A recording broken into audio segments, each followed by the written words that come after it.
Good day, traders. This is Rich Derrick from Tradesite.com.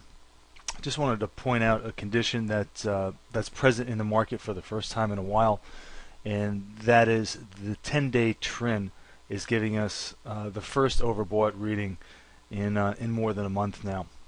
We've had a pretty good advance in the market, and anytime you get a decent advance, you always want to look at the market internals to see how the structure is playing out, whether it's getting overbought, getting oversold, or how far along you might be in the process of either of those.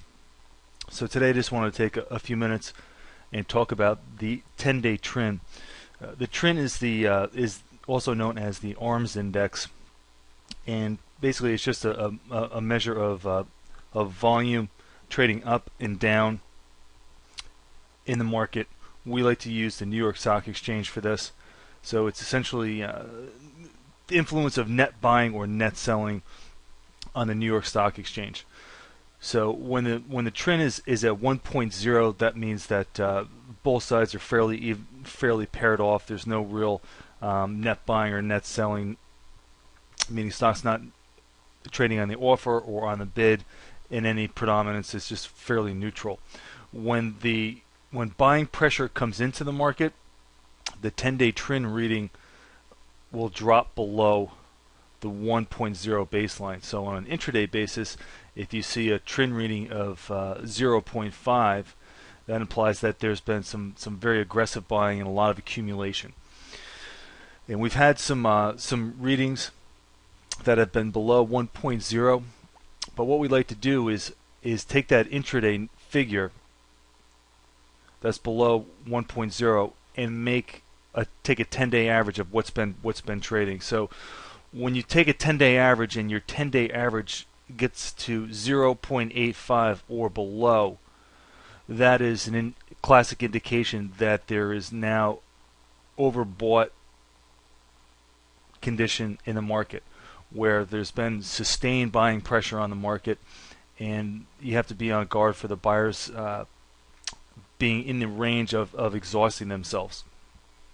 If you look at the chart that we have up here in the window, what we're looking at is a chart of the 10-day Trin in the daily time frame.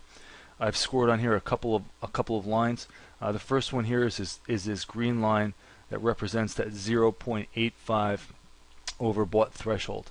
Now, when we hit that 0.85 overbought threshold, that's when you have to be on guard for either some kind of a protracted pause, which would be a consolidation to work off that overbought condition, or some kind of a retracement to the downside.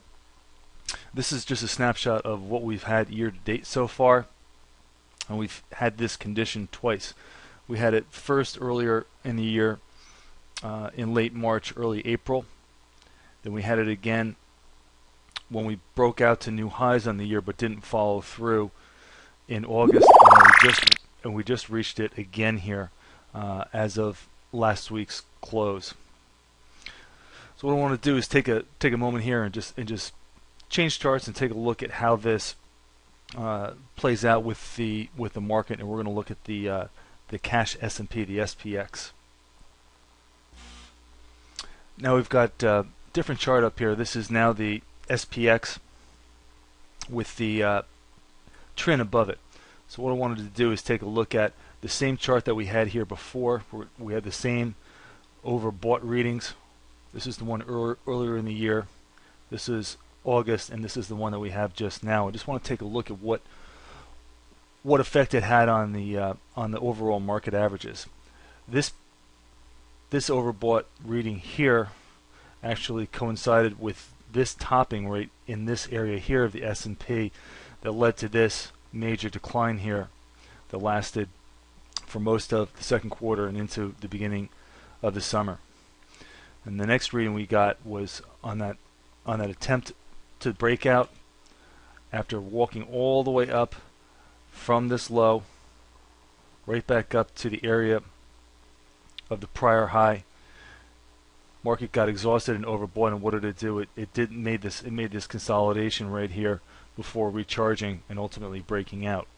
Now we've broken out here above the prior highs and are making new highs in the market, and we now have a 0.85 reading up here and the 10-day trend, which puts us on guard that we are just at the very beginning of possibly an overbought condition that will either need to consolidate or retrace to the downside.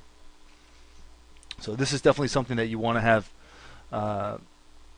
You really should be reviewing on a regular basis, and it's something that we follow day to day here at tradesite.com to make sure that we're on the proper side of the tape and that we're working the right side of our trades. So if you have any questions, feel free to take a trial and pop into the lab at tradesite.com. We'd be happy to take a look at this with you and talk more in detail about it. Again, thank you for listening, and this is Rich Derrick from tradesite.com.